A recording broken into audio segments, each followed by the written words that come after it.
What up, GLYFE Nation? Today, we're going to talk about Skull and Bones. It's been a long voyage through many stormy seas, but we're finally launched. Initially charting a course as an expansion to the acclaimed Assassin's Creed 4 Black Flag, the game's vision transformed over the years into a standalone title. Skull and Bones was announced in 2017, only to be launched now in 2024. These setbacks were attributed to the evolving visions for the game and the desire to deliver a product that met the high standards set by its developers and expected by its audience. Ubisoft CEO Yves Guillemot dubbed it a quadruple A game. That's an extra A on the triple, fam. I mean, that's a lot of A's. And with a lot of A's come a lot of price tag at either $89 straight up, or you can rent it through Ubisoft Plus at $17.99 a month. Alright, let's start with the storyline. So it's important to keep in mind this is an open world PvP game, but the storyline does emerge as a critical sell yet. At times, it just seems to kind of flap loosely in the winds of gameplay.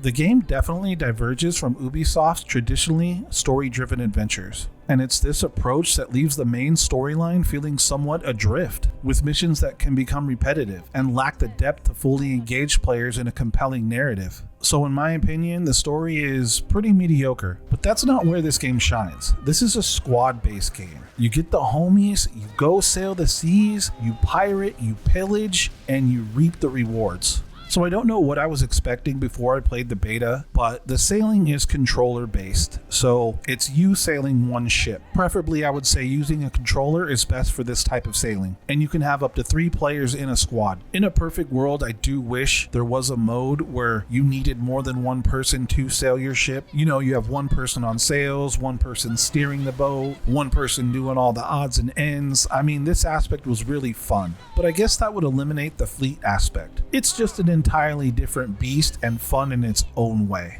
And don't get me wrong, when you're rolling in a squad of 3 and you're out there looting and shooting, it's a blast. So in all honesty, I think as far as the multiplayer experience goes, Skull and Bones is a lot more fun. With its extensive map, the game sets a promising stage for replayability, but it's not all smooth sailing, as we've encountered that it can point towards a repetitive gameplay loop and a progression system that leads towards being grindy. Endgame definitely needs some work. One particular point of contention is the reliance on what players have humorously termed Amazon delivery quests. These repetitive fetch quests are used to unlock the game's best gear. And of course, a grind like this can feel somewhat monotonous and disengaging. But keep in mind, this is only the first patch. We have free DLC coming up, so we'll see what's in store. The PvP combat itself is a blast, especially when you're rolling with a squad. But activities such as hostile takeover and cutthroat cargo hunt currently incentivize avoidance over engagement, with the meta favoring a swift escape over combat. And there are ships in the game like the Brigantine, which are just too fast, have a resistance to debuffs, and really epitomize this issue.